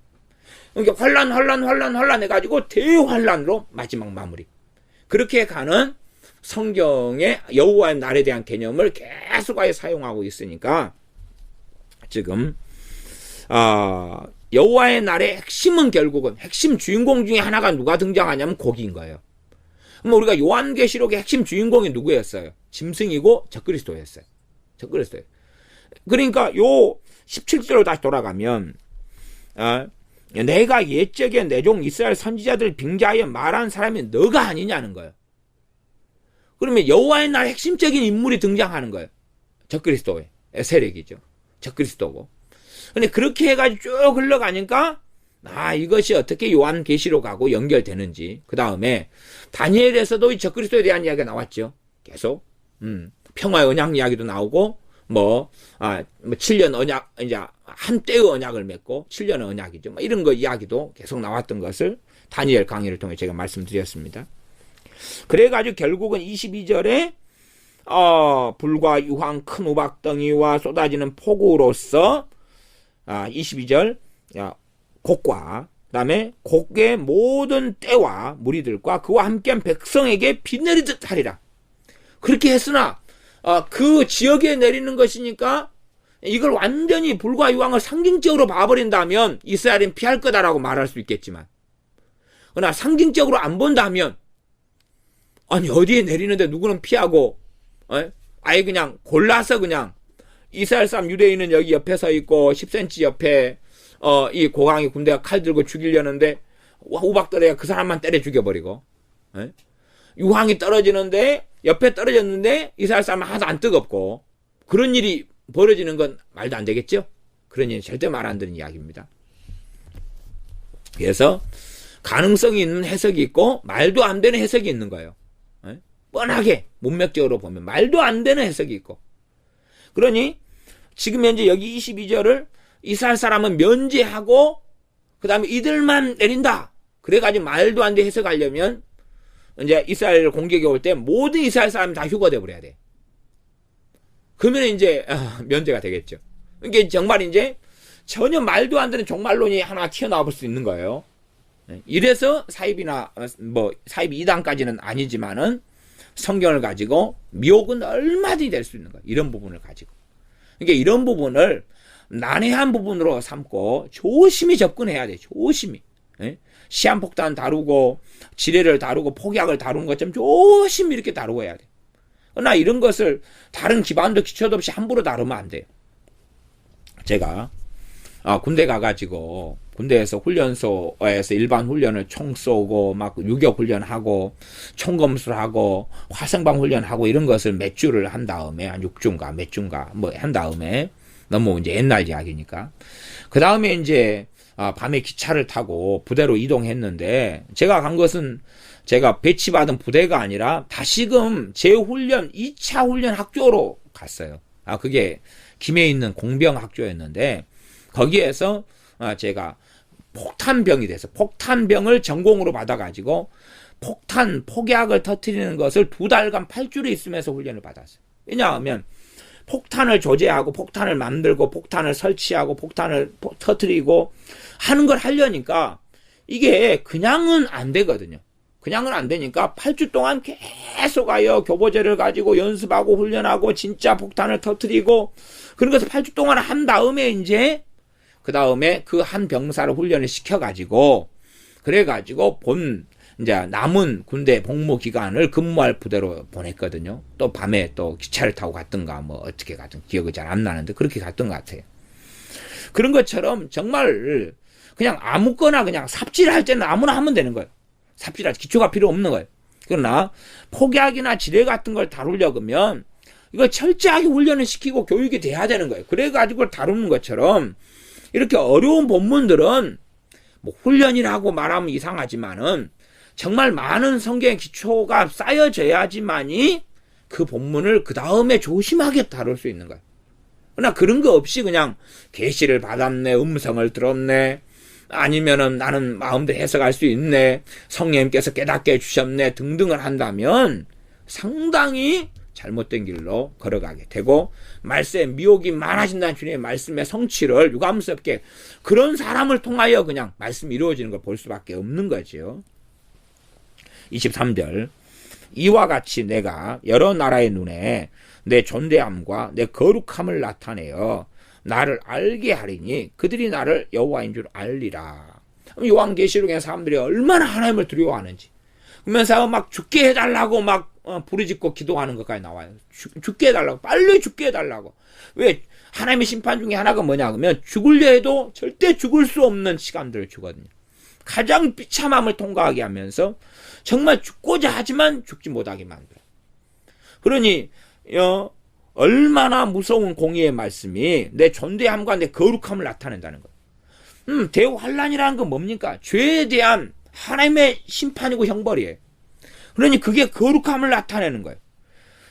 얼마나 하나님이 존귀하신 분인지를 나타내는 사건이에요. 네? 이 최종적인 심판의 때가.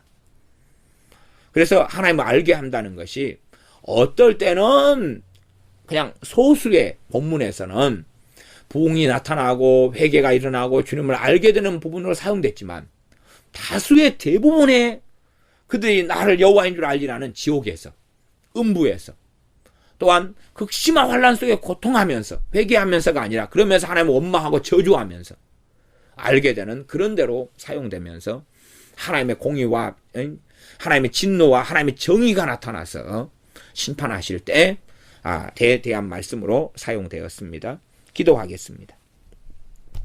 아버지 하나님, 고개에 대한 하나님의 심판 또한 거기 이스라엘을 침략하고 공격할 때에 하나님의 분노가 나타나서 이스라엘 땅에 큰 지진을 일으키시고 모든 산을 무너뜨리고 모든 절벽을 무너뜨리고 모든 성벽을 다 무너뜨리고 나아가서 거기에 불과 유황으로 큰 우박덩이와 이 큰 폭우로 심판하시는, 또 온역과 칼로 심판하시는 하나님의 이 대환란의 것을 보고, 이것을 하나님께서는 옛날부터 하나님의 많은 선지자들을 통해서 말씀하셨다는 것을 우리가 봅니다. 그러므로 이 땅에서의 역사가 마지막에 가장 아름다운 길로 가는 그런 역사가 아니라 하나님의 심판과 진노로 끝나는 최종적인 역사이고, 하나님의 거룩함이 드러나는 역사이오매 우리가 이 땅의 주인이 아니라 하나님께서 이 땅의 통치자의 주인으로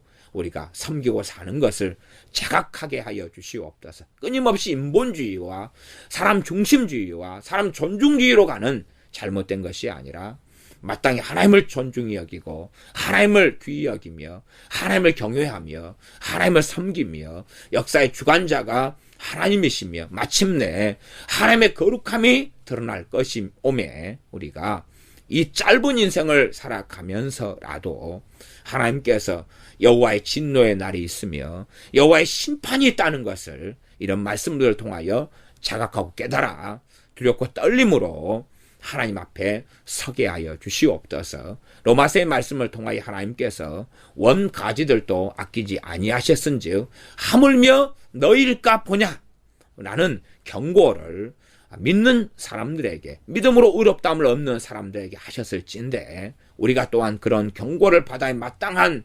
세대이며 하나님을 두려워하며 하나님을 경외해야 되는 그러한 세대일진데 어리석어져서 부의 이동이라든지 더 놀랍고 아름다운, 더 잘 먹고 잘 살고 떵떵거리고 사는 세계를 하나님을 통하여 추구하는 악하고 어리석은 사람들이 아니라 참으로 겸비케 되어지며 환난 가운데서라도 주님을 배신하지 아니하며 나를 기쁘게 하는 게 아니라 주님을 기쁘시게 하는 삶의 여정을 걷는 우리 믿는 그리스도인들이 되게 하여 주시옵소서.